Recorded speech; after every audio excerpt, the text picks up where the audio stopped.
বাংলাদেশে হিন্দু তথা সংখ্যালঘুরা আছে কিন্তু মহাশান্তিতে। যে কোনো মমিন মুসলমানকে জিজ্ঞেস করবেন, দেখবেন যে একই কথা বলবে।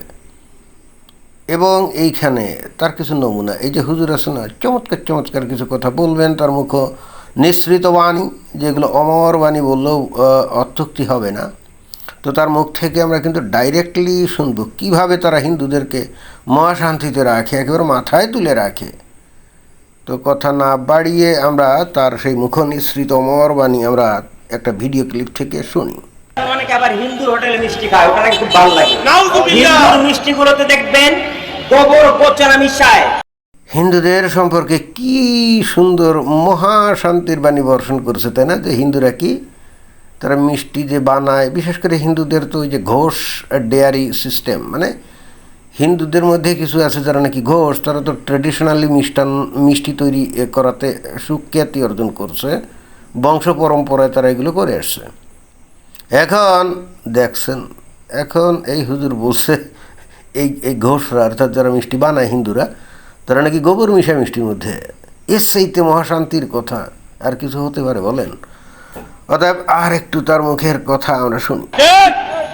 বিশ্বাস না হলে প্রতিদিন সকালে আর বিকালে মিষ্টি হোটেলে দাঁড়িয়ে দেখবেন এই তরল পচনা ছিটাচ্ছে। দেখবেন দেখবেন আজকাল লক্ষ্য করে দেখতে পাবেন।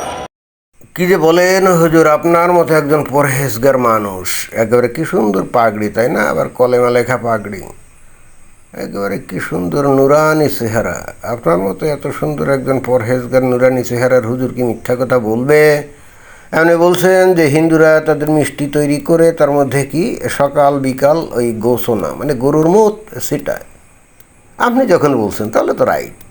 এখন অন্যেরা যতই এর কথা বলুক বা হিন্দুরা এসে যতই প্রমাণ করুক, এমনকি তার ওই মিষ্টির দোকানে দিনরাত 24 ঘন্টা আপনাদের নিয়োগকৃত কোনো প্রতিনিধিও যদি এখানে নিয়োগ করা হয়, যে তুই পাহারা দে, দেখ এরা কী করে, গরু সোনা সিটায় কিনা, এবং সে যদি দেখে যে না সিটায় না, এগুলো হলো বানাট মিথ্যা কথা, এবং আপনারা বস্তুত প্রচণ্ড রকম হিন্দুদেরকে ঘৃণা করেন, তারই বহিঃপ্রকাশ হিসাবে বস্তুত এই সমস্ত কথাবার্তা বলছেন। অর্থাৎ বাংলাদেশে হিন্দুরা এমনিতে তো এখন আর সরকারি চাকরি বাকরি তেমন পায় না, অতীতে যা পাইছিল তো পাইছিল, এখন তারা যে কাজকাম করে খাবে, ব্যবসা বাণিজ্য করে খাবে, বস্তুত আপনারা সেটাও তাদেরকে করতে দিবেন না।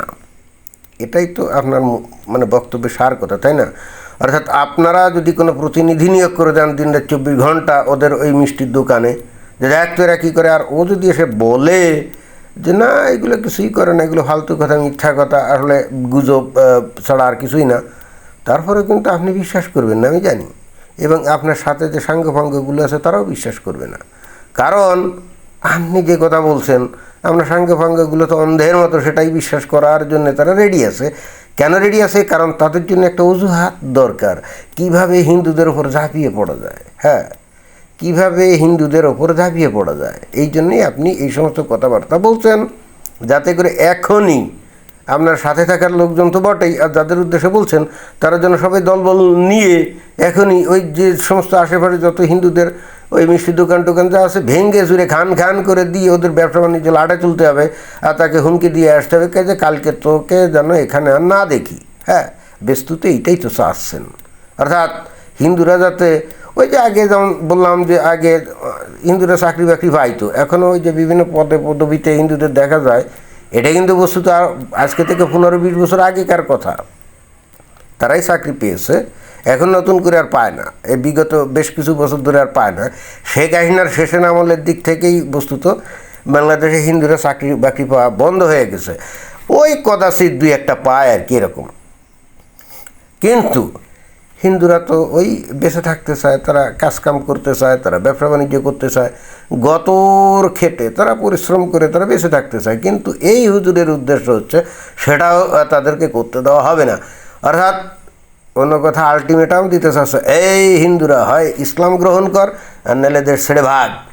বিষয়টা কি এটা না? একজন মানুষকে যে নাকি ব্যবসা করে, তারা যদি ব্যবসা করার সুযোগ না দেওয়া হয়, তাহলে তো তাকে আসলে এটাই আলটিমেটাম দেওয়া যে হয় তুই ইসলাম গ্রহণ কর অথবা বাংলাদেশ ছেড়ে ভাগ। বিষয়টা কি এটাই দাঁড়ায় না? এবং সেই মিষ্টির দোকানদার অবশ্যই হিন্দু হতে হবে, মুসলমান দোকান হলে তো আর সমস্যা নেই।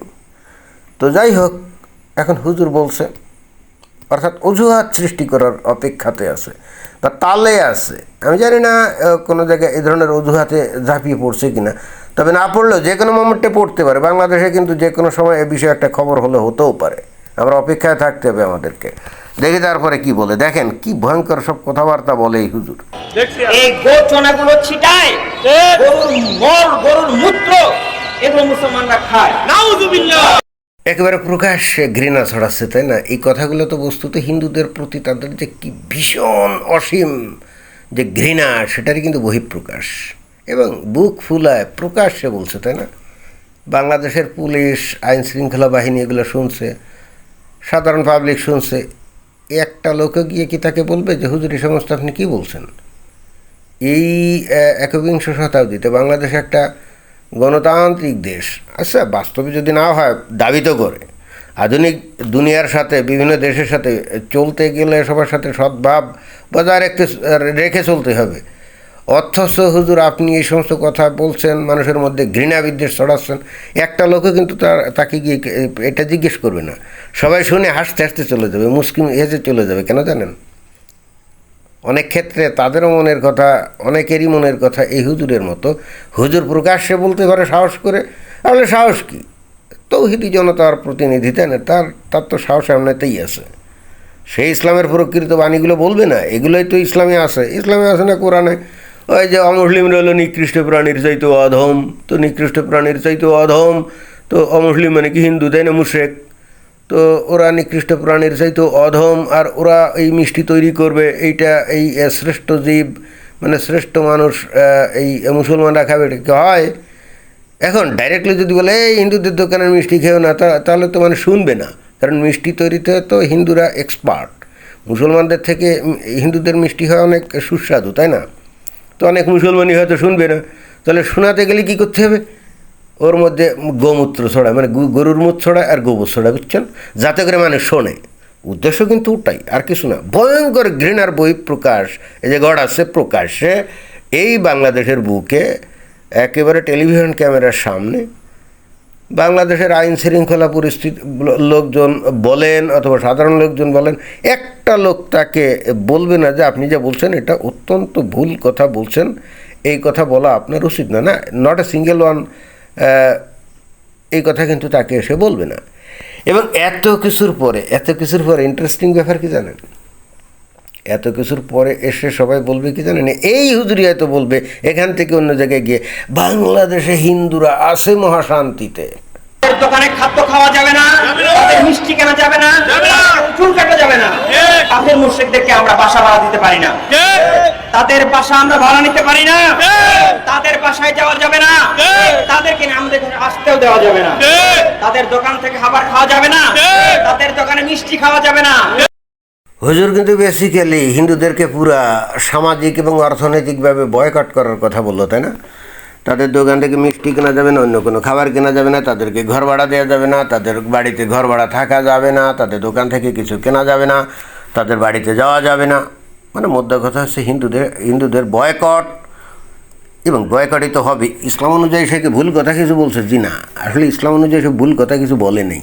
কারণ ওই যে ওই সূরা আল বাইন আর 6 নম্বর আয়াত অনুযায়ী অমুসলিমরা হলো কি, আল্লাহ বলছে যারা নাকি ইহুদিন আসরা কাফের মুনাফিক মুশরিক, তারা হলো নিকৃষ্ট প্রাণীর চাইতে অধম।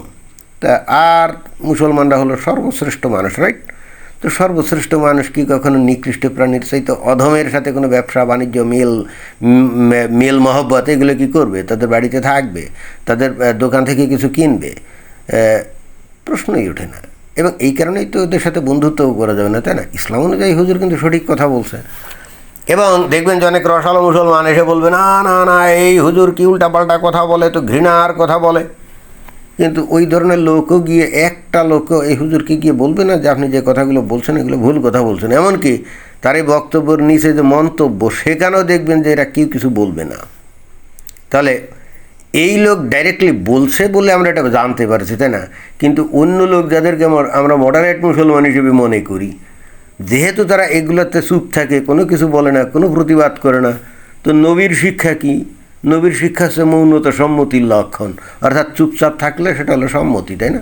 তো এই হুজুর যখন কন্টিনিউয়াসলি বলে যাচ্ছে প্রকাশ্যে একেবারে দিবালোকে জনসমক্ষে, দেশের সরকার কিছু বলে না, পুলিশ কিছু বলে না, জনগণ কিছু বলে না, তার মানে আমরা কি মৌনতা কি সম্মতির লক্ষণ, এটা কি মনে করা যায়? আপনারা চিন্তা করেন। এরপরও এসে এরা কিন্তু দরগাল মেলে কি বলবে জানেন, বাংলাদেশে হিন্দুরা আছে মহাশান্তিতে, ওং শান্তি ওং শান্তি ওং শান্তি, তাই না? ধন্যবাদ।